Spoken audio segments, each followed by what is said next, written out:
యేసను నామము నిత్య నరకాగ్నిలో నుండి రక్షించును. క్రీస్తేసను స్వరం తెరవాలందరూ. యేసు నామము జయం జయము, సాతాను శక్తుల్ లాయం లాయము. యేసు నామము జయం జయము, సాతాను శక్తుల్. పాడాలి, నోరు తెరవాలి.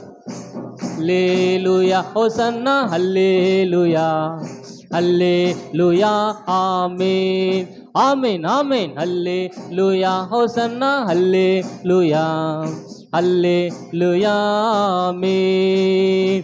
అన్ని నామముల కన్న పైనామము యేసుని నామము, ఎన్ని తరములకైనా గణపరచ తగిన క్రీస్తేసు నామము. హల్లెలూయా చెప్పండి. అన్ని నామముల కన్నా పైనామం ఏది? చెప్పాలి. అన్ని నామముల కన్నా పైనామం ఏది? నామాల్లో గణపరచగలిగిన నామం ఏది? గణపరచగలిగిన నామం ఏది? యేసయ్య నామము. గట్టిగా చెప్పలు కొట్టి దేవుని నామాన్ని మహిమపడదాం. కాబట్టి ఆ నామానికన్నా గొప్ప నామం ఏది కూడా లేదు. హల్లెలూయా. ఆ నామాన్ని మనం మహిమపరచుదుము గాక, ఆ నామాన్ని మనం బలపరచుదుము గాక. ఆ నామము ఆల్రెడీ పెట్టేసుకున్నాం మనం. ఏమని? క్రైస్తవులము అని పెట్టేసుకున్నాం. ఆ పేరును చెరుపుకోకుందుము గాక. అది దేవుని ముద్ర. ఆ ముద్ర కలిగిన వారి నిత్యరాజ్యములో ఉండును గాక. బలో క్రీస్తు మహారాజుకి, పాపులు రక్షకుడు యేసయ్యకు, త్వరలో రాని ఉన్న యేసయ్యకు. హల్లెలూయా. మరి యెరూషలేము ప్రవేశం చేశారు ఈ రోజున, మట్ల ఆదివారం అనగా. చెప్పండి, ఎవరు ప్రవేశం చేశారు? యేసు ప్రభువారు గాడిద మీద గాడిద పిల్లను తీసుకుని వచ్చి ఆ యెరూషలేములో ఉన్నటువంటి వారు మరి బట్టలు పరిచి ఖర్జూర మట్టలు చేత పట్టుకుని హోసన్నా జయము హోసన్నా జయము హోసన్నా జయము అనగానే యెరూషలేము ప్రవేశం చేశారు. ఈ యెరూషలేము ప్రవేశము ఆఖరి ప్రవేశం. ఏంటమ్మది? యెరూషలేము ప్రవేశం ఆఖరి ప్రవేశం. ఆయన యెరూషలేము ప్రవేశం చేసిన తర్వాత డైరెక్ట్గా ఇక సిలువ దగ్గరికే వెళ్ళిపోయారు. సిలువ తర్వాత ఆయన మరణించి ఆదివారం పునరుద్ధానుడై తిరిగి లేచారు. గట్టిగా చప్పలు కొట్టి దేవుని నామమున మహిమపరచు. హల్లెలూయా. ప్రియ స్నేహితులారా, యేసు ప్రభువారు యెరూషలేముని 7 సార్లు దర్శించారు. ఎన్నిసార్లు చెప్పండి? చరిత్రకారులు చెబుతున్నారు యెరూషలేములోనికి ఆయన 7 సార్లు ప్రవేశించారు. 7 సార్లు ప్రధానమైనవి 3. ఆ 3 మొట్టమొదటిది ఏ రోజున ఆయన ప్రవేశించారు అని అంటే లూకా శుభవార్త 2వ అధ్యాయము 22వ వచనం చదువుకున్నాం. లూకా శుభవార్త అంటే మొదటిసారి యేసు ప్రభువారు యెరూషలేములో ప్రవేశించినటువంటి ఆ దినము ఏ దినము అని అంటే 2:22. మోషే ధర్మశాస్త్రము చొప్పున ప్రతిష్ఠించుటకు ప్రభువు ధర్మశాస్త్రమందు చెప్పబడినట్టు గొవ్వల జతనైనను 2 పావురపు పిల్లలైనను బలిగా సమర్పించుటకు వారు ఆయనను యెరూషలేమునకు తీసుకుని పోయిరి. హల్లెలూయా. మరి మొట్టమొదటి రోజున ఎప్పుడు యెరూషలేం ప్రవేశం చేశాడు ఆయన? ఇటు చూడండి, ప్రసవ దినములు అయిన తర్వాత 7 దినాలు తమ్ము తాను శుద్ధీకరణ చేసుకునేటువంటి దినాలు ఉంటాయి. 7 దినాలు మైల దినం, 8వ రోజున మందిరానికి వచ్చే దినం. గట్టిగా చప్పలు కొట్టి దేవుని నామాన్ని మహిమపడదాం. కాబట్టి మరియమ్మ యేసు ప్రభుని కనిన తర్వాత 7 దినాలే గృహం దగ్గర ఉంది, 7 దినాలే మైలుతో ఉంది, 7 దినాలే అపవిత్రతో ఉంది. 8వ రోజున స్నానం చేసి 8వ రోజున దేవునికి కావలసిన గొవ్వలను, 8వ రోజున దైవజనులు కావలసినటువంటి కానుకలను, 8వ రోజున దేవుని నామాన్ని మహిమపరచడానికి అనగా దేవుని నిబంధనలో తన కుమారుని తీసుకుని రావడానికి, సున్నతి చేయడానికి మందిరానికి తీసుకుని వచ్చింది. గట్టిగా చప్పలు కొట్టి దేవుని నామాన్ని మహిమపరదాం. కాబట్టి ప్రియ స్నేహితులారా, పుట్టినటువంటి పిల్లలు 8 రోజులు మొదలుకొని పిల్లలందరూ కూడా మందిరములో ఉండుదురుగాక. మనమైతే 6 నెలలు అయిపోయినా తీసుకురాం, సంవత్సరం అయిపోయినా తీసుకురాం. ఆడికి పెళ్ళిడు వచ్చేసిన తర్వాత పెళ్లి సంబంధం చూడండి పాస్టర్ గారు అనేవరకు ఆడు ఎవడో తెలియదు. హల్లెలూయా. మనమైతే మందిరానికి దూరంగా పెడతాం, మనమైతే మందిరాన్ని అసలు పట్టించుకోం. కానీ యేసు ప్రభువారు 8వ రోజునే మందిరానికి వచ్చారు. యేసు ప్రభువారు నిత్యము ఉండడం మందిరంలో ఉన్నారు. నీ బిడ్డలు ఎక్కడ ఉన్నారు? నీ బిడ్డలు మందిరములో ఉన్నారా? మందిరములో ఉంటేనే ఆశీర్వాదం, లోకములో ఉంటే శాపం.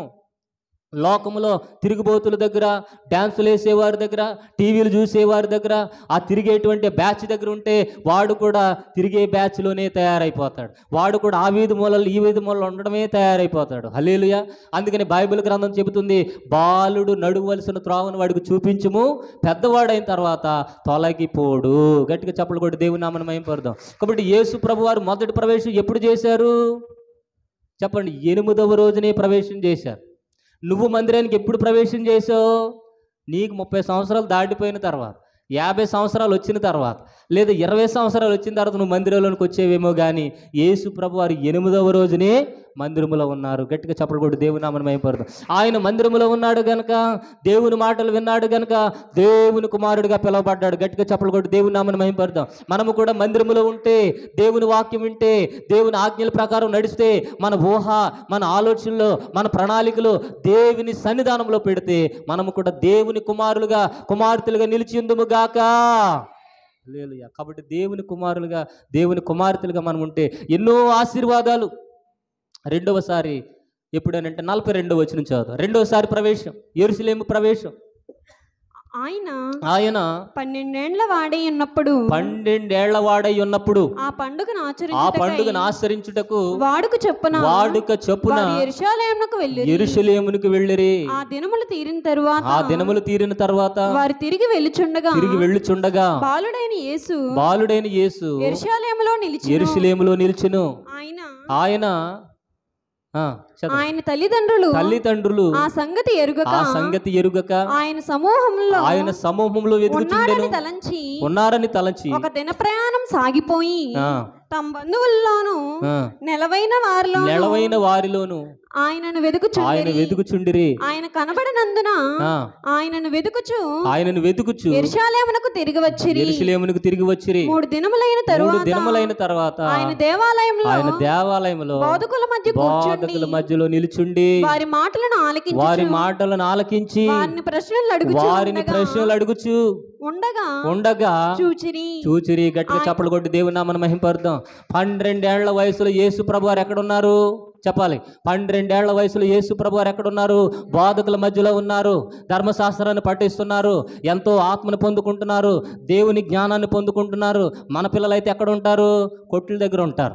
మన పిల్లలైతే ఎక్కడ ఉంటారు? భోజనాల దగ్గర ఉంటారు. మన పిల్లలైతే ఎక్కడ ఉంటారు? టీవీల దగ్గర ఉంటారు. మన పిల్లలైతే ఎక్కడ ఉంటారు? సెల్ ఫోన్ల దగ్గర ఉంటారు. హల్లెలూయా. కాబట్టి చిన్ననాటి నుంచే ఆయన మందిరములో ఉన్నాడు గనక దేవుని జ్ఞానమునంతటిని ఆపాదించుకున్నాడు. గట్టిగా చప్పట్లు కొట్టి దేవుని నామమున మహిమపడదాం. ఆయన మందిరములో బోధకుల మధ్యలో ఉన్నాడు గనక ఎన్నో ప్రశ్నలు అడిగి సారాంశం అంతటినీ కూడా ఆయన పొందుకున్నాడు. హల్లెలూయా. కాబట్టి మన పిల్లలు ఎక్కడ ఉండాలి? దేవుని మందిరములో ఉండాలి.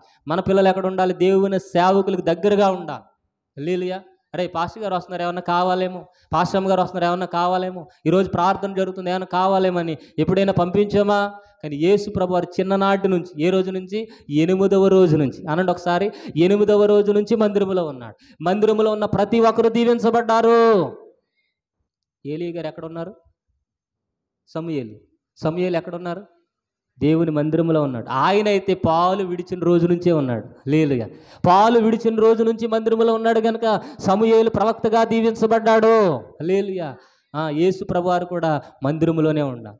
వర్ధిల్లెదము మన దేవుని మందిరమందు, నాటబడిన వారమై వర్ధిల్లెదము మన దేవుని మందిరమందు, నాటబడిన వారమై. యెహోవా మందిర ఆవరణములో ఎన్నెన్నో మేళ్ళు గలవు. యెహోవా మందిర ఆవరణములో ఎన్నెన్నో మేళ్ళు గలవు. ఆయన సన్నిధిలోనే నిలచి పొందేదము,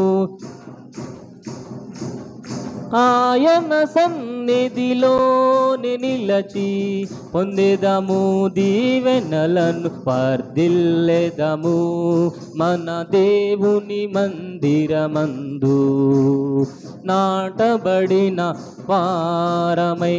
హల్లెలూయా. ఎక్కడ నీకు అభివృద్ధి? ఎక్కడ నువ్వు వర్ధిల్లుతావు? ఎక్కడ నువ్వు ఆశీర్వదించబడతావు? ఎక్కడ నువ్వు దీవించబడతావు అంటే మందిరములోని నువ్వు దీవించబడదు గాక, మందిరములోని నువ్వు ఆశీర్వదించబడదు గాక, దైవజనుల దగ్గరే నీకు దీవెన ఉండును గాక, దైవజనులతోనే నీకు దీవెన అంతా కూడా వచ్చును గాక. హల్లెలూయా. కాబట్టి మందిరం అంటే ఆషామాషి కాదు, బోధకులంటే ఆషామాషి కాదు, దేవుడు అంటే ఆషామాషి కాదు. ఎందుకంటే మన విత్తనం, మన జీవితం, మన లైఫ్, మన అభివృద్ధి, మన కుటుంబం సమస్తం కూడా ఎక్కడ ఉందంట? దేవుని మందిరములో నిలిచి ఉంది. గట్టిగా చప్పలు కొట్టి దేవుని నామమున ఎవరు. అందుకని యెహోవా ధర్మశాస్త్రం ఎవరైతే ధ్యానం చేస్తారో, మందిరానికి ఎవరైతే అంటుకట్టబడి ఉంటారో, దైవ సేవకులతో ఎవరైతే అనుసంధానం చేయబడతారో వారు దీవించబడుదురుగాక. హల్లెలూయా. కాబట్టి మూడో ప్రవేశం ఎప్పుడేనంటే ఈ మార్కు సువార్త 11వ అధ్యాయం 11వ వచనంలో మూడవసారి యెరూషలేము ప్రవేశం చేస్తున్నారు యేసు ప్రభువు. ఆయన యెరూషలేమునకు వచ్చి దేవాలయంలో ప్రవేశించి చుట్టూ సమస్తమును చూచి సాయంకాలమైనప్పుడు 12 మందితో కూడా బెతానీకు వెళ్ళెను. హల్లెలూయా. ఈ యొక్క రోజున ఆఖరి దినం యెరూషలేము ప్రవేశం. ఈ యెరూషలేము ప్రవేశం ఏ రోజమ్మా? ఆఖరి దినం. దానియేలు గ్రంథం ప్రకారం దేవుడు ఇశ్రాయేలీయులకి 70 వారాలు ఇచ్చాడు. ఎన్ని వారాలు చెప్పండి? 70 వారాలు. ఒక వారం అనగా 7 సంవత్సరాలు. ఒక వారం అనగా 7 సంవత్సరాలు. ఈ యెరూషలేము ప్రవేశం యేసు ప్రభు వారు చేసే సమయానికి 69 వారాలు కంప్లీట్ అయిపోయినాయి. లేదు, ఎన్ని వారాలు? 69 వారాలు కంప్లీట్ అయిపోయినాయి. ఇంకొక వారం ఉంది. ఆ వారాన్ని దేవుడు పక్కన పెట్టాడు. వారం అనగా 7 సంవత్సరాలు. 7 ఏండ్ల శ్రమల కాలం, 7 ఏండ్ల పరిపాలనవి, 7 ఏండ్ల పెండ్లు విందు, ఆ రెండింటిని సిద్ధపరిచి పక్కనుంచి ఈ 69 తర్వాత 70 రావాలి. ఆ ఒక్క వారాన్ని పక్కన పెట్టి మధ్యలో కృపాకాలాన్ని యాడ్ చేశాడు దేవుడు. మధ్యలో కృపాకాలాన్ని జాయింట్ చేశాడు. ఈ కృపాకాలంలో దైవజనులు లేపారు. ఈ కృపాకాలంలో మనుషులందరి మీద ఆత్మను కుమ్మరించాడు. ఈ కృపాకాలంలో ప్రతి ఒక్కరు దేవుని సన్నిధానంలోనికి రావాలని ప్రతి కులము నుంచి, ప్రతి మతము నుంచి, ప్రతి గ్రామం నుంచి దైవజనులు లేపారు. ప్రతి ఒక్కరిని దైవజనులుగా, ప్రతి మందిరాలు కట్టబడేటట్లుగా, అనేక ప్రాంతాల్లో సువార్త ప్రకటించబడేటట్లుగా, కొండ ప్రాంతాల్లో, గిరిజన ప్రాంతాల్లో, అంటే సర్వలోకములోను కూడా సువార్త ప్రకటించేటట్లుగా ఆయన రక్షణ మహాసంకల్పం రాసుకున్నాడు. గట్టిగా చప్పలు కొట్టి దేవుని నామమున మహిమపడదాం. అందుకని ఇప్పుడు దేవుని బోర, సువార్త అనేటువంటి దేవుని బోర ఊతున్నాడు. ఈ కృపాకాలంలో ఎంతమంది అయితే ఆ బోరను అంగీకరించి వస్తారో వారు రక్షించబడును గాక. రానటువంటి వారిని దేవుడు విడిచిపెట్టేస్తారు. విడిచిపెట్టబడేటువంటి గుంపులో వారు ఉండిపోతారు. హల్లెలూయా. కాబట్టి ఇది నో గ్యారంటీ. కృపాకాలానికి నో గ్యారంటీ. హల్లెలూయా. 69 వారాలు గ్యారంటీ ఇచ్చాడు. ఒక రోజుకి అంటే ఒక వారానికి గ్యారంటీ ఇచ్చాడు. ఈ మధ్యలో ఉన్న కృపాకాలానికి no guarantee. Hallelujah. For suppose ఈ వాచ్ ఉందనుకోండి, వాచ్కి 1 సంవత్సరం గ్యారంటీ ఇచ్చాడు అనుకోండి కంపెనీ వాడు. ఎన్ని సంవత్సరాలు? 1 సంవత్సరం గ్యారంటీ ఇచ్చాడు. కానీ 1 సంవత్సరం దాటిపోయింది, అయినా సరే ఇది ఏం చేస్తుంది? తిరుగుతూనే ఉంది. సంవత్సరం దాటిపోయినా సరే ఏమవుతుంది? తిరుగుతూనే ఉంది. ఆ కంపెనీ వాడు ఇచ్చిన టైం అయితే అయిపోయింది, షాప్ వాడు చెప్పిన టైం కూడా అయిపోయింది, కానీ ఇది ఏం చేస్తుంది? ఇంకా తిరుగుతూనే ఉంది. కానీ ఇది ఎప్పుడు ఆగిపోద్దో తెలియదు, ఇది ఎప్పుడు బ్యాటరీ అయిపోద్దో తెలియదు, ఎప్పుడు పాడైపోద్దో తెలియదు. దేవుడిచ్చిన గ్యారంటీ అయితే పూర్తి అయిపోయింది, దేవుడిచ్చినటువంటి గడి అయితే అయిపోయింది, దేవుడిచ్చినటువంటి సమయం అయితే అయిపోయింది. హల్లెలూయా. ఇప్పుడు కృపాకాలంలో ఉన్నాం, ఇది ఎప్పుడు ఆగిపోద్దో తెలియదు. అందుకని ఎడతెగక ప్రార్థన చేయుదుముగాక, విసుగు చెందక ప్రార్థన చేయుదుముగాక, మందిరములో నాటబడుదుముగాక.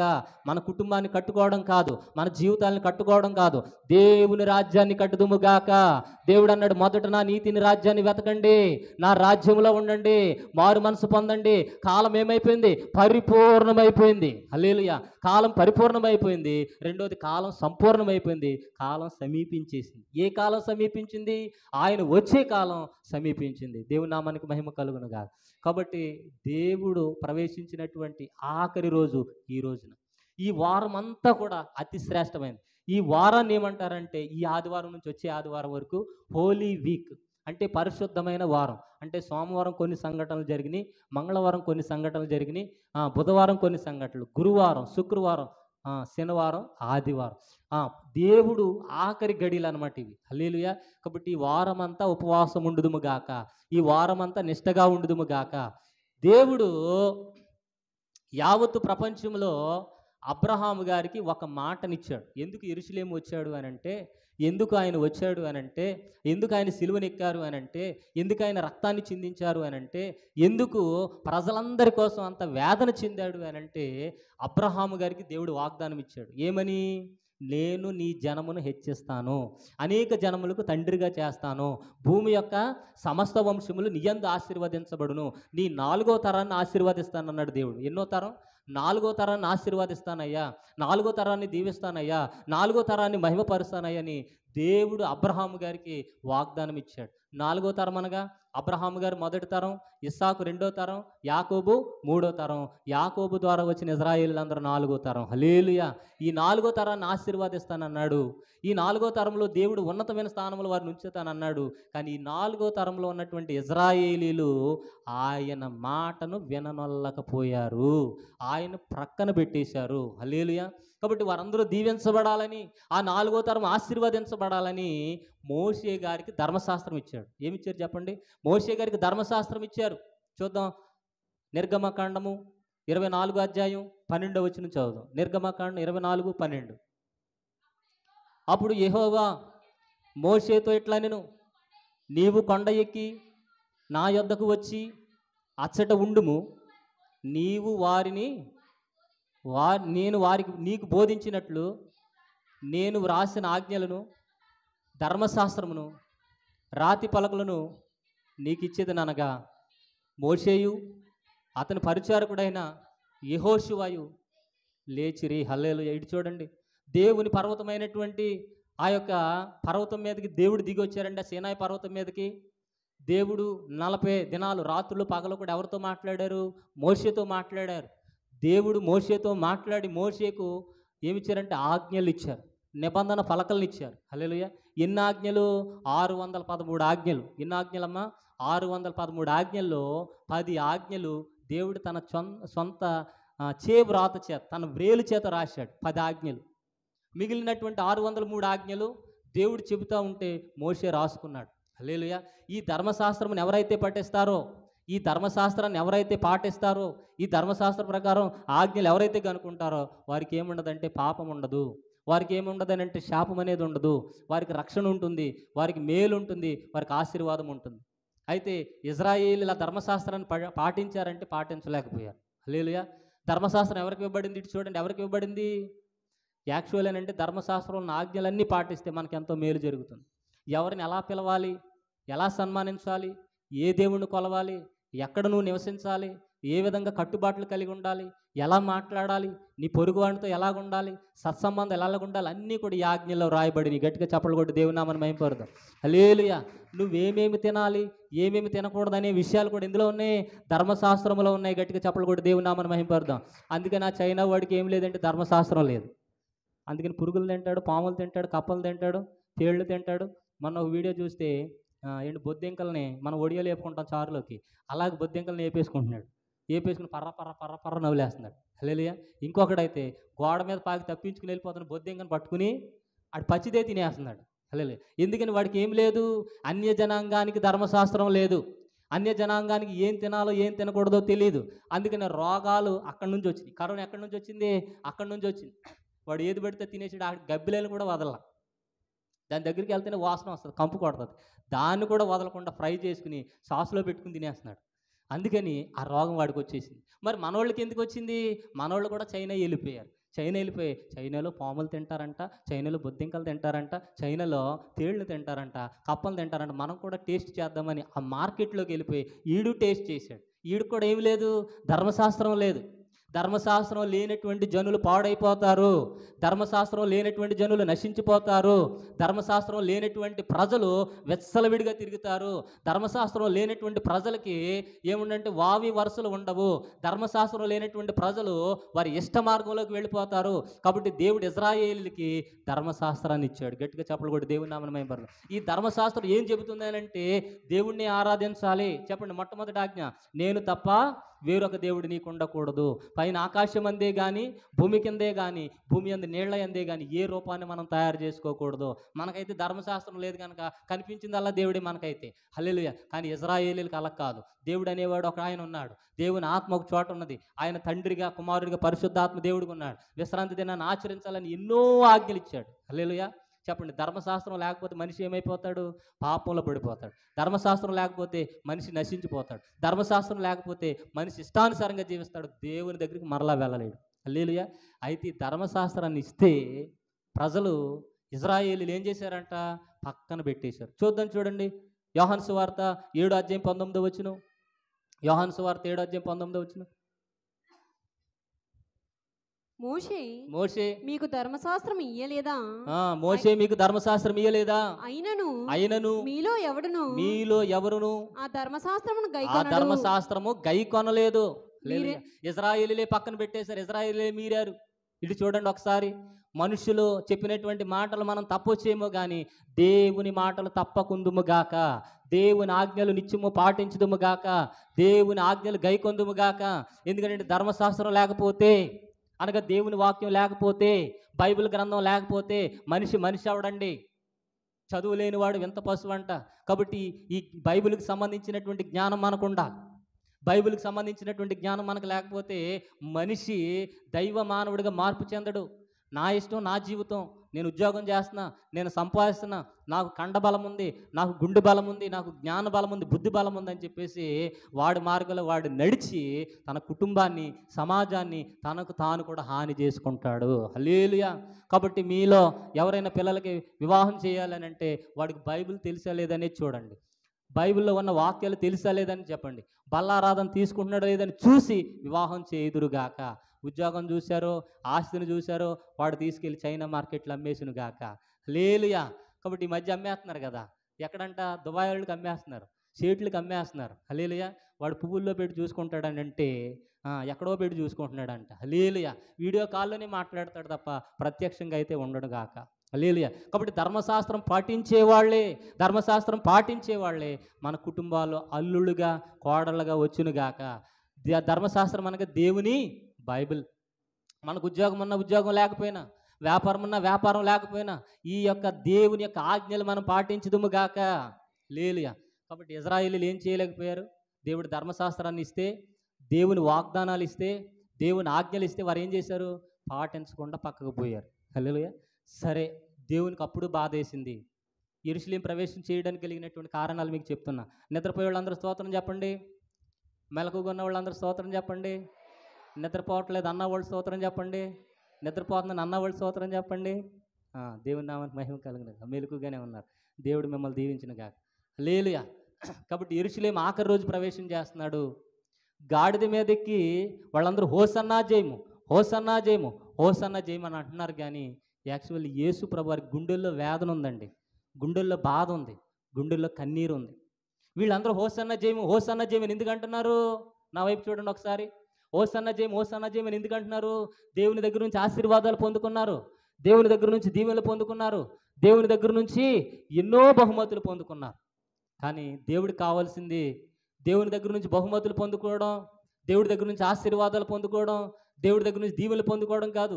దేవుని హృదయంలో ఒక బాధ ఉంది, దేవుని హృదయంలో కన్నీరు ఉంది, దేవుని హృదయంలో ఒక వేదన ఉంది. ఆ వేదన ప్రకారం నడిచే ప్రజలు ఆయనకు కావలసి ఉన్నారు. హల్లెలూయా. ఆయన మాట ప్రకారం నడిచేవారు కావాలి, ఆశీర్వాదాలు అడిగేవారు కాదు. ఆయన సంతోషంగా అయితే వెళ్ళట్లేదు యెరూషలేము ప్రవేశం. ఎందుకనంటే ఆదివారం హోసన్నా జయము, హోసన్నా జయము అన్నారు, శుక్రవారం సిలువ వేయము, సిలువ వేయము అన్నారు. హల్లెలూయా. ఆ విషయం తెలిసి యేసయ్యకి. వీళ్ళు ఆదివారం జై కొడతారు, సోమవారం తుయి కొడతారని చెప్పేసి ఎవరికి తెలుసు? యేసు ప్రభువుకి తెలుసు. అందుకని ఆయన సంతోషంగా అయితే లేడు. మొట్టమొదటి ధర్మశాస్త్రాన్ని పంపించాడు, ధర్మశాస్త్రాన్ని వద్దన్నారు. తర్వాత ఎవరిని పంపించాడు? ఇర్మియా గ్రంథం 26వ అధ్యాయము 5వ వచనం చదువు. ఇర్మియా గ్రంథం 26వ అధ్యాయము 5వ వచనం.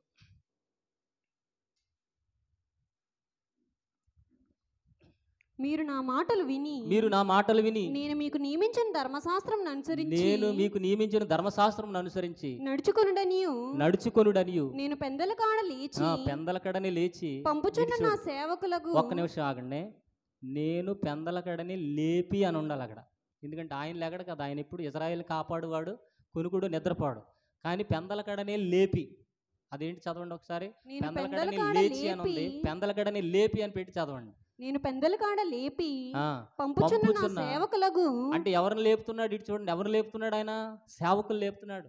విజయ్ కుమార్ లేగు, నీకు మంచి వాక్యం ఇవ్వాలి, ఆదివారం చెప్పాలి, ఈ శిలువ ధ్యానాల్లో చెప్పాలి, లే లే లే అని చెప్పేసి ఆయన మమ్మల్ని తట్టి, ఆయన మాకు నిద్ర లేకుండా చేసి, మాకు చిక్కిపోయేలా చేసి, వాక్యాల ద్వారా రాసుకునేటట్లుగా, డైరీలు అయిపోయినా సరే ఇంకా రాసుకుని ఇంకా చెప్పు, ఇంకా రాసుకుని ఇంకా చెప్పు అని ఆయన తన ప్రవక్తలను పంపించును గాక. అలా పంపిస్తూ ఉంటే ఇజ్రాయిల్ ఏం చేశారు చెప్పాలి, చదవండి. ప్రవక్తల మాటలను అంగీకరించుడనియు నేను మీకు ఆజ్ఞ ఇయ్యగా మీరు వినకపోతిరి. హల్లెలూయా. ఎంత అవమానం, ఎంత బాధ, ఎంత వేదన. ఇటు చూడండి, ఆ హోసన్నా జయము అనేవాళ్ళు దేవుని ఆశీర్వాదాల కోసం జయమంటున్నారు కానీ ఆయన మాటలు వినట్లేదంట, ఆయన మాట ప్రకారం నడవట్లేదంట, ఆయన చిత్త ప్రకారం నడవట్లేదంట, ఆయన ఆజ్ఞల ప్రకారం నడవట్లేదని లోపల హృదయంలో వేదన ఉంది. హల్లెలూయా. కాబట్టి మనం ఎవరితో సహవాసం చేయాలి? దేవునితో సహవాసం చేయాలి. కాబట్టి మనుషులు కష్టపెట్టేటువంటి కష్టాలు మనుషుల ద్వారా వస్తే పర్వాలేదు కానీ దేవుని ద్వారా రాకుందును గాక. అందుకని యేసు ప్రభు వారు ఏడ్చి ధర్మశాస్త్రాన్ని ఇచ్చాను విడిచిపెట్టారు, ప్రవక్తలు పంపించాను విడిచిపెట్టారు, వాళ్ళని రాళ్లతో కొట్టారు, వాళ్ళని తృణీకరించారు. ఆఖరికి యేసుప్రభే వచ్చిన యేసుప్రభుని కూడా ఏం చేశారు? తృణీకరించారు. ఆ యొక్క రక్తము మా మీద, మా బిడ్డల మీద ఉండునుగాక అని పలికారు వాళ్ళు.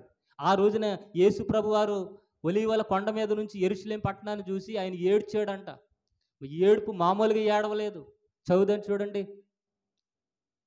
ఆయన ఏడ్చినటువంటి ఏడుపు మత్తయి సువార్త 23:37. మత్తయి సువార్త 23:37. యెరూషలేమా ప్రవక్తలను చంపుదానా, నీ యొద్దకు పంపబడిన వారిని రాళ్లతో కొట్టుచున్నదానా, కోడి తన పిల్లలను రెక్కల క్రింద ఎలాగూ చేర్చుకొనునో అలాగునని నేను మీ పిల్లలను ఎన్నో మార్లు చేర్చుకొని ఉంటిని కానీ మీరు విననొల్లకపోతిరి. కాబట్టి దేవుడు అంటున్నటువంటి మాట అక్కడ శాపవచనం పలికాడు. చదవండి తర్వాత కంటిన్యూ.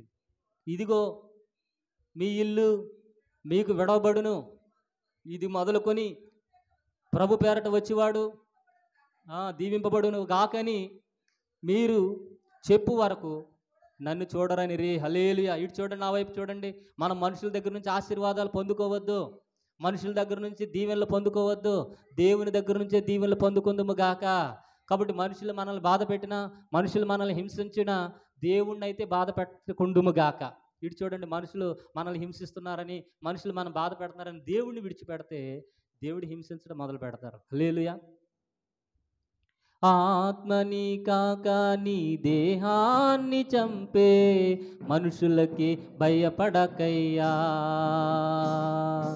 ఆత్మతో పాటు నీ దేహాన్ని చంపే దేవునికి భయపడవయ్యా. దేవుడిచ్చిన ఆత్మ దేవుని యొద్దకు చేరితే నీకంటూ ఏముందిలే, దేవుడిచ్చిన ఆత్మ దేవుని యొద్దకు చేరితే నీకంటూ ఏముందిలే, నీకంటూ ఏముందిలే. మార్పు చెందవా, నీవు మార్పు చెందవా, నీ మనసును మార్చుకోవా. అనుకూల సమయం ఇది ఏనని ఎరిగి నీ మనసును మార్చుకోవా, నీ బ్రతుకును మార్చుకోవా. హల్లెలూయా. కాబట్టి దేవుని ఆశీర్వాదాలు కాదు, దేవుణ్ణి మనం చేర్చుకుందుము గాక. దేవుని దీవెనలు కాదు, దేవుని మనసును మనం గుర్తెరుగుదుము గాక. మనుషులు పెట్టే బాధలకు కష్టాలకు మనం గురి కావచ్చు కానీ దేవుడు పెట్టే కష్టాలకు, దేవుడు పెట్టే బాధలకు గురి కాకుందుము గాక. హల్లెలూయా. ఇటు చూడండి, మనుషులు పెట్టే కష్టాలను చూసి, మనుషులు పెట్టే శ్రమలు చూసి చాలామంది దూరం అయిపోతున్నారు. తర్వాత దేవుడు కష్టపెట్టును గాక. కాబట్టి దేవుడు కష్టపెట్టకూడదు, మనల్ని దేవుడు ఇబ్బంది పెట్టకూడదు. యెరూషలేముని దేవుడు శపించి వెళ్ళిపోయాడు. మనుషులు పెట్టేటువంటి కష్టాలకి, మనుషులు పెట్టేటువంటి ఇబ్బందులకి యూదులైనటువంటి వారు, ఇజ్రాయేలీలైనటువంటి వారు అన్య జనాంగంతో కలిసిపోయారు. ధర్మశాస్త్రాన్ని విడిచిపెట్టారు, ప్రవక్తలు కూడా విడిచిపెట్టారు. హల్లెలూయా. ఇటు చూడండి అమ్మ, పిల్లల వైపు చూడొద్దు, నా వైపు చూడండి. పిల్లల్ని వాళ్ళ అమ్మగారు కంట్రోల్ చేసుకుంటారు, మీరు మాత్రం దేవుని కంట్రోల్లో ఉండుదురుగాక. ఎందుకంటే ఇక్కడ ఎవరు మాట్లాడుతున్నారు? దేవుడు మాట్లాడుతున్నారు. కాబట్టి దేవునికి వ్యతిరేకంగా ఆలోచనలు చేస్తే అది శాపగ్రస్తంగా మారిపోద్ది. హల్లెలూయా. అందుకని మందిరానికి వెళ్తున్నాం కానీ దీవెన లేదంటారు దీనివల్లనే. కాబట్టి ప్రియ స్నేహితులారా, ఆనాడు ఇశ్రాయేలీయులు దేవుణ్ణి తృణీకరించారు. దేవుని ఆశీర్వాదాలు అయితే కావాలన్నారు కానీ, దేవుని దీవెనలు అయితే కావాలన్నారు కానీ, దేవుణ్ణే తృణీకరించడాన్ని బట్టి ఆయన యెరూషలేమా ప్రవక్తలను చంపుదానా, కోడి తన పిల్లలను భద్రపరుచుకున్నట్లుగా నేను ఎన్నోసార్లు నిన్ను భద్రపరుచుకున్నాను కదా, అయితే నీవు నా మాటను విననొల్లకున్నావు అని చెప్పేసి ఎంతో కన్నీటితో ప్రార్థన చేశాడండి. వేదంతో ప్రార్థన చేశాడు. ఆయన దిక్కు లేనటువంటి వాడు. ఆయన తన స్వకీయుల యొద్దకు వచ్చాను, కానీ స్వకీయులు ఏం చేయలేదు, ఆయన అంగీకరించాల. మొట్టమొదటి ధర్మశాస్త్రాన్ని ఇచ్చారు, ధర్మశాస్త్రాన్ని తృణీకరించారు. తర్వాత ప్రవక్తలు పంపించాడు, ప్రవక్తలు కూడా ఏం చేశారు? యెషయా గారిని ఏం చేశారండి? యెషయా గారిని ఏం చేశారు చెప్పండి? రంపాలతో కోశారు, పైనుంచి కింద దాకా చీల్చారు.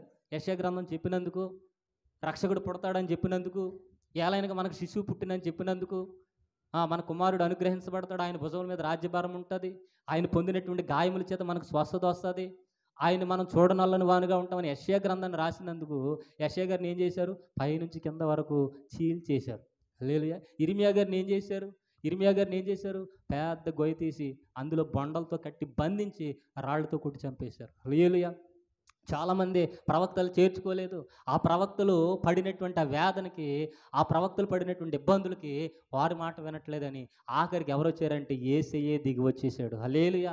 యేసే దిగి వచ్చేసి 33.5 సంవత్సరాలు ఇశ్రాయేలీల మధ్యలో, యూదుల మధ్యలో, యోదయ, సమరయ, గలిలయ, యెరూషలేము, కపెర్నహూము ఈ పట్టణాలన్నింటిలో తిరిగి అద్భుతాలు చేసి నేను దేవుని కుమారుణ్ణి, దేవుని రాజ్యం సమీపించిందని యేసయ్య, అంటే దేవుడు ఏ అద్భుతాలు చేస్తారో యేసయ్య అద్భుతాలు చేస్తే మాకు ఈ యొక్క యేసయ్య వద్దు, యేసు మాకు వద్దు, బర్బనే కావాలి, సిలువేయనంటే ఆయన కన్నీటితో వేదన చెంది చేసినటువంటి ప్రార్థన వారికి శాపంగా మారిపోయింది. హల్లెలూయా. కాబట్టి దేవునికి వ్యతిరేకమైన కార్యాలు చేస్తే దేవుడు శపిస్తాడని. మనుషులు శపించిన పర్వాలా, దేవుడు ఆశీర్వదిస్తే మనుషుల ఆశీర్వాదాన్ని ఆపలేరు. కాబట్టి దేవుని శాపం మనకొద్దు, దేవుని కన్నీరు మనకొద్దు, దేవుని వేదన మనకొద్దు. ఎందుకంటే ఈ లోకంలోనికి వచ్చింది దేవుని నామాన్ని మహిమపరచడానికి, ఈ లోకంలోనికి వచ్చింది దేవుడిని హెచ్చించడానికి, ఈ లోకంలోకి వచ్చింది దేవుణ్ణి పనినే మనం చేయడానికి. హల్లెలూయా. కాబట్టి దేవుని పనికి ఆటంకంగా మీరు ఉండొద్దు, ఎవరి వైపు మీరు చూడొద్దు. నేను దేవుని సన్నిధానంలోనికి వెళతాను, దేవుడు చెప్పే పని నేను చేస్తాను, దైవజనులు చెప్పే నేను పని చేస్తాననే ఒక తీర్మానం ఉండాలి తప్ప ఏదో ఆదివారం నామకార్థంగా వచ్చేసి సోమవారం, మంగళవారం, బుధవారం, గురువారం దేవుడిని విడిచిపెట్టేసి మళ్ళీ ఆదివారం వస్తే బయట అన్యులు కూడా ఆదివారం వెళ్ళి ఒక కిస్ పెట్టి దేవుడికి అలా వెళ్ళిపోతారు. వాళ్ళకి మనకు తేడా ఉండదు. హల్లెలూయా. కాబట్టి నామకార్థ క్రైస్తవ్యంలోంచి విడిచిపెట్టి దైవజనుడిగా, అంటే దేవుని యొక్క పిల్లలుగా, దేవుని యొక్క కుమారులుగా మనుషులు ఎంత బాధ పెట్టినా దేవుని యొక్క విశ్వాసంలోనే మనం నిలిచిందుము గాక. ఆనాడు సంఘానికి శ్రమలు వచ్చినాయి, రంపాలతో కోశారు, రాళ్లతో కొట్టారు, ఎద్దులతో కుంభించారు, గన్నలు పెట్టి కాల్చారు, ఉరి శిక్ష వేశారు, చర్మం ఒలిచేశారు, కాగుతున్న నూళ్ళలో వేశారు. అయినా సరే వారి విశ్వాసం ఏమవ్వలేదు, తగ్గిపోలేదు. ఇప్పుడే కనుక ఎవరైనా వస్తే నీ భార్యను చంపేస్తాను, నీ భర్తను చంపేస్తాను, నువ్వు యేసే నామాన్ని విడిచిపెట్టంటే ఎంతమంది నిలబడతారు? ఇక్కడ ఒక్కడిని పట్టుకుంటే తుర్రుమని పారిపోతారు అందరూ. హల్లెలూయా. ఆ విశ్వాసం మనకు ఉండకుందును గాక. ఏ విశ్వాసం ఉండాలి? నా భర్తను కాదు, నన్ను కూడా చంపు అవసరమైతే. హల్లెలూయా. అలాగూ ఆత్మను చంపే దేవునికే భయపడదుము గాక, తీర్పు తీర్చే దేవునికే భయపడదుము గాక, పరలోక రాజ్యం ఇచ్చే దేవునికే మనం భయపడదుము గాక. హల్లెలూయా. మనుషులకి మనం భయపడకుందుము గాక. హల్లెలూయా. కాబట్టి మనుషులు మనల్ని తృణీకరించినా దేవుడు మనల్ని తృణీకరించకూడదు. చెప్పండి ఒకసారి. మనుషులు మనల్ని తృణీకరించినా దేవుడు మనల్ని తృణీకరించకూడదు. దేవుడు తృణీకరించే స్థితికి మనం వెళ్ళిపోకూడదు. రోజు రోజుకి దిగజారిపోకూడదు. రోజు రోజుకి మండిపోవాలి తప్ప, రోజు రోజుకి దేవునికి దగ్గరికి అయిపోవాలి తప్ప రోజు రోజుకి దిగజారిపోకూడదు. అయ్యో ఈ మందిరంలో అన్ని పాటలు పాడుతున్నారు, ఎవరు వెళ్ళట్లేదేంటమ్మా అన్న స్థితిలో, ఈ పాటలే నాకు వినపడతలేదు అన్న స్థితిలో, మందస్థితి మన వాళ్ళకి వచ్చేసిన ఆ మందస్థితిలో మనం ఉండకుందుముగాక. హల్లెలూయా. ఎందుకంటే దేవుడు చెప్పమన్న మాటలు చెప్పాం, తర్వాత మీ ఇష్టం. హల్లెలూయా. జవాబుదారి ఎవరు? మీరే. ఎవరు చేసేదానికి వారే జవాబుదారి. ఎందుకనంటే మనల్ని అన్య జనాంగం నుంచి రక్షించుకున్నాడు, ఆయన శిలువ ముద్రను వేశాడు, ఆయన శరీరం రక్తం ఇస్తున్నాడు, ఆయన పిల్లలుగా ముద్ర వేశాడు. మరలా లోకంలోనికి వెళ్ళకుందుము గాక. ఇక్కడ ఇశ్రాయేలీలకు ధర్మశాస్త్రం ఇచ్చారు, ధర్మశాస్త్రాన్ని పక్కన పెట్టారు.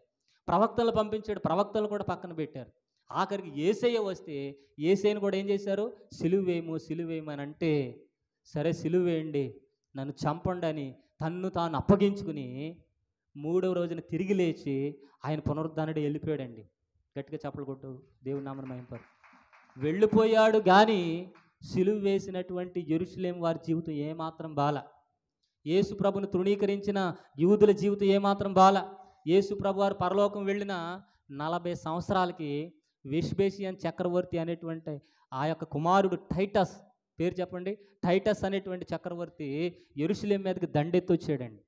34 లక్షలు ఉన్నటువంటి యెరూషలేములో యూదులు ఇజ్రాయేలీల్ని, అందులో 16 లక్షల మందిని ఊచకోత కోసేసాడు. మామూలుగా కాదు, చిన్నవారిని పెద్దవారిని. యూదుడు అనేవాడు కనబడితే చాలు పొడిచి పాడేశాడు. హల్లెలూయా. ఆ రక్తము ఒలీవల కొండకి, ఆ మోరియా కొండకి మధ్యలో కెద్రోను వాగు ఉంటుంది. ఆ కెద్రోను వాగులో ఆ రక్తం ఏరులై పారుతుంది. అదంతా కంపు కొడుతుంది. మిగతా 3 లక్షల మంది ఏమైపోయారంటే ఇతర దేశాల్లోనికి పరారైపోయారు. ఎక్కడికి వెళ్ళిపోయారు? పరారైపోయారు, పారిపోయారు.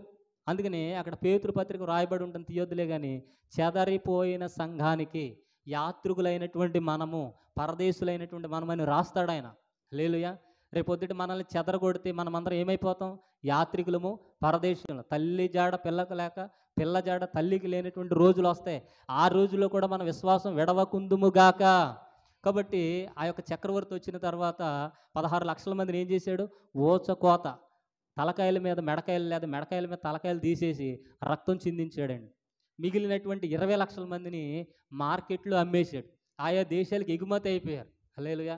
అయితే దేవాలయం, యెరూషలేము దేవాలయం, సొలొమోను కట్టినటువంటి దేవాలయం, అది బంగారంతో కట్టబడింది కనుక ఏనుగులను తీసుకొచ్చి కుమ్మించేసి అందులో ఉన్న బంగారం అంతా ఒలిపించేసుకున్నాడు. ఎందుకంటే మందసం బంగారమే, అందులో ఉన్న ఉపకరణాలు బంగారమే, ఆ యొక్క ఇటుకల్లో ఉన్నది కూడా ఏంటిదా?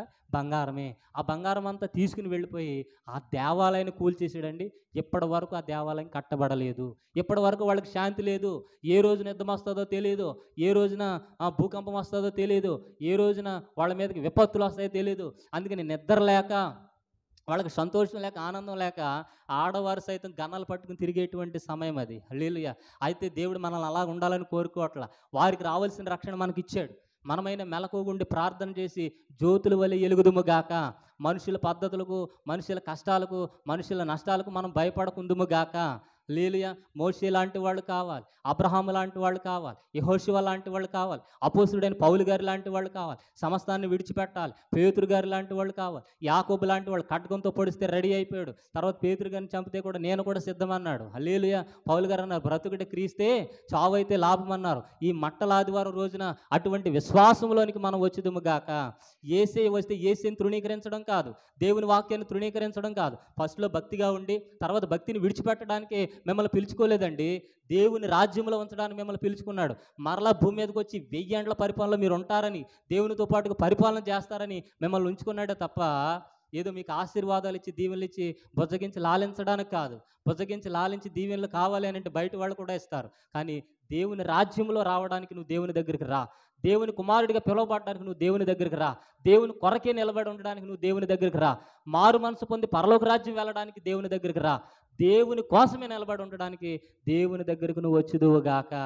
ఎందుకనంటే ఈయన ప్రత్యేకమైనటువంటి దేవుడు, అందరిలాంటి దేవుడు కాదు. హల్లెలూయా. పౌరుషం కలిగిన దేవుడు. చెప్పండి ఒకసారి, ఏ దేవుడు? పౌరుషం కలిగినటువంటి దేవుడు. నువ్వు ఏది విత్తుతావో అదే కోసేటట్లుగా చేస్తాడు. నువ్వు ఎక్కడ ఉండాలని ఆలోచన చేస్తావో అక్కడే నిన్ను ఉంచుతాడు. హల్లెలూయా. నువ్వు చేసినటువంటి ప్రతి క్రియలకి ప్రతిఫలం ఇస్తాడు. కాబట్టి ఈ యొక్క ఆదివారం మొదలుకొని ఎప్పటి వరకు? ఆయన రాకడ పర్యంతము ఆయన జ్వాలల వలె వెలుగుదుముగాక, ఆయన అగ్ని కణాల వలె మండుదుముగాక, మనుషులకి భయపడకుందుముగాక. ఆఖరికి కుటుంబ సభ్యులకు కూడా, చెప్పండి ఒకసారి, కుటుంబ సభ్యులకు కాడ ఆఖరికి పనికి కూడా భయపడొద్దు, ఆఖరికి డబ్బులు కూడా భయపడొద్దు. అయ్యో పనిలోకి వెళ్ళకపోతే నాకు డబ్బులు రావేమో అని ఉండొద్దు. కరువులో కూడా సారేపతి విధరాలు పోషించాడు. పోషించిన దేవుడు నిన్ను కూడా పోషిస్తాడు. అవసరమైతే దేవదూతలు పంపిస్తాడు, కాకులు పంపిస్తాడు. నోవహు తన కుటుంబాన్ని, బిడ్డలు విడిచిపెట్టి ఓడను తయారు చేయడానికి సిద్ధపడిపోయారు. జనులందరూనైతే తినడంలోనూ త్రాగడంలో సూకించడంలో ఉన్నారు. మనమైతే ఈ మట్టల ఆదివారం మొదలుకొని యేసు ప్రభు వచ్చేంత వరకు బలమైన సాక్షులుగా నిలబెడుదుము గాక. పేక మీద ఎవరైనా కత్తి పెట్టినా, గన్న పెట్టినా నిలబడుదుము గాక.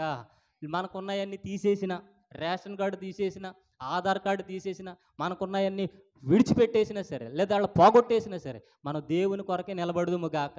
కాబట్టి యేసు ప్రభు వచ్చారు, యేసు ప్రభుని తృణీకరించారు. తర్వాత టైటస్ చక్రవర్తి వచ్చి యెరూషలేముని పాడు దెబ్బగా చేసేసాడు. ఏం చేశాడండి? పాడు దెబ్బగా. ఇప్పుడు ఈ వాక్యము మనకి ఏం సూచిస్తుందనంటే, యేసు ప్రభు వెళ్ళిపోయాడు, టైటస్ చక్రవర్తులు వెళ్ళిపోయారు. ఇప్పుడు క్రీస్తు సువార్త ప్రకటించబడుతుంది. ఈ క్రీస్తు సువార్త అంత్యకాల దినంలో ప్రకటించబడుతుంది.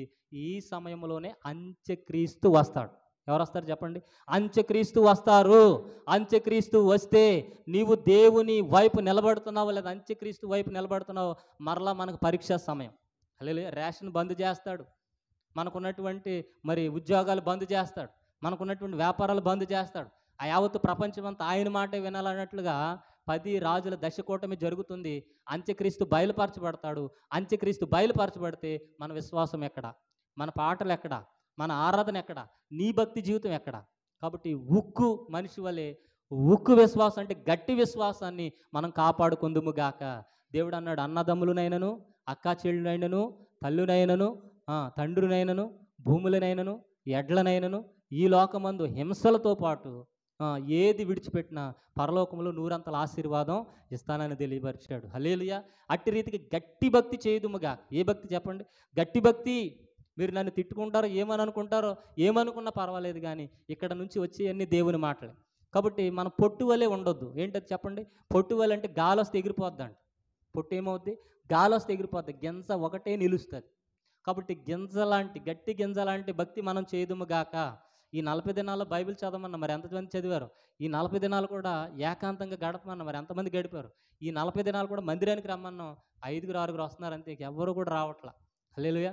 అందుకని దేనికంటే సుఖం అలవాటు అయిపోయింది, మనకి ఈ ఆశీర్వాదాలు అలవాటు అయిపోయినాయి, మనకు ఆ దీవెనలు అలవాటు అయిపోయినాయి. దేవుడు అంటాడు, మొదట నా నీతిని, రాజ్యాన్ని వెతకండి, ఏమి తిందుమో, ఏమి త్రాగుదామో, ఏమి ధరించుకుందాం అన్నట్లుగా అన్య జనాంగం చింతిస్తారంట వీటన్నిటి విషయం. ఎవరు చెప్పండి? అన్య జనాంగం. నా వ్యాపారం ఏమైపోద్దో, నా ఉద్యోగం ఏమైపోద్దో, నా పిల్లలు ఏమైపోతారో అని చెప్పేసి అన్య జనాంగం చింతిస్తున్నట్లుగా మీరు చింతించవద్దు. ఎందుకంటే ఇక్కడ మనం పోగొట్టుకుంటే అక్కడ 100 ఆశీర్వాదం మనకు వచ్చును గాక. కాబట్టి త్వరలో ఆయన వచ్చినప్పుడు జరగబోయే సంభవాలు మీకు చూపించి ముగించుకుందాం. మత్తయి సువార్త 23:18 చదువుదాం. ఆల్రెడీ సంభవించిపోని ఇవన్నీ. అది కాదు, ఒక్క నిమిషం ఉండండి. మార్కు సువార్త 13:14 చదువుదాం. మార్కు సువార్త 13:14. మరియు నాశనకరమైన ఏ వస్తువు నిలువరాని స్థలమందు నిలుచుట నేను చూచినప్పుడు చదువువాడు గ్రహించునుగాక. యోదయాలో ఉండువారు కొండలకు పారిపోవలను, మిద్ది మీద ఉండువారు మిద్దిలో నుండి, ఇంటిలో నుండి ఏదైనా తీసుకుపోని పోవుటకు మీరు రావద్దు. ఇటు చూడండి, అంత్యకాల దినాలు ఎవరు వస్తారు? నాశనకరమైన హే వస్తువు, ఆడే అంత్యక్రీస్తు. చెప్పండి ఒకసారి. నాశనకరమైన హే వస్తువు, వాడే అంత్యక్రీస్తు. ఈ నాశనకరమైన హే వస్తువు ఏమిటి అనంటే రోబో. ఈ నాశనకరమైన హే వస్తువు ఏంటి అనంటే A1 టెక్నాలజీ. ఇప్పుడు A1 టెక్నాలజీ వచ్చిందా లేదా? ప్రతి మందిరాల్లో ఇక పాస్టర్లు ఉండట్లేదు, A1 టెక్నాలజీలే. స్కూల్లో కూడా మన రీసెంట్గానే మనకి స్కూల్లో కూడా రోబోని తీసుకొచ్చి పాఠాలు చెప్పేస్తున్నారు. ఇక మనుషులతో పని లేదు, ఏ సబ్జెక్ట్ కావాలంటే ఆ సబ్జెక్ట్ చెప్పుద్ది. కాబట్టి మనిషి ఎవరికి లోబడతాడు అని అంటే ఆఖరికి రోబోకే, ఆ వస్తువులకే, ఆ కంప్యూటర్కే, ఆ టెక్నాలజీకే లోబడతాడు తప్ప దేవునికి లోబడడు. దేవునికి లోబడకపోతే అంత్యకాల దినాలు ఇవి శ్రమకాల దినాలని బైబిల్ చెబుతుంది. బైబిల్ చెప్పేది అక్షర సత్యంగా నెరవేరుతుంది. హల్లెలూయా. కాబట్టి A1 టెక్నాలజీ పెరిగిపోయింది. A1 అని చాలా చోట్ల A1 నేర్పుతున్నారు. తర్వాత ఆల్రెడీ స్క్రీనింగ్లు వచ్చినాయి, స్క్రీనింగుల ద్వారానే దేవుని వాక్యం ప్రకటించబడుతుంది. కాబట్టి ఈ వాక్యాలు నేను ఎందుకు చెప్తున్నానంటే రేపు ఎలాగుంటుందో మనకు తెలియదు. కాబట్టి ఇవన్నీ హృదయంలో భద్రపరుచుకుని నాశనకరమైన హే వస్తువు వచ్చినప్పుడు అంత్యక్రీస్తు బయలుపరచబడుతున్నాడని మన భక్తిని ఇంకా పెంచుకుందుముగాక, ఇంకా ప్రార్థనలో ఉండుదుముగాక. మొండి అనండి ఒకసారి, మొండి జీవితాన్ని జీవించుదుముగాక. అటువంటి కృపాధన్యత మనందరికీ తోడైండునుగాక. ఆమేన్, ఆమేన్. కాబట్టి శుక్రవారం గుడ్ ఫ్రైడే జరుగుద్ది. అందరూ కూడా రండి. ఉదయం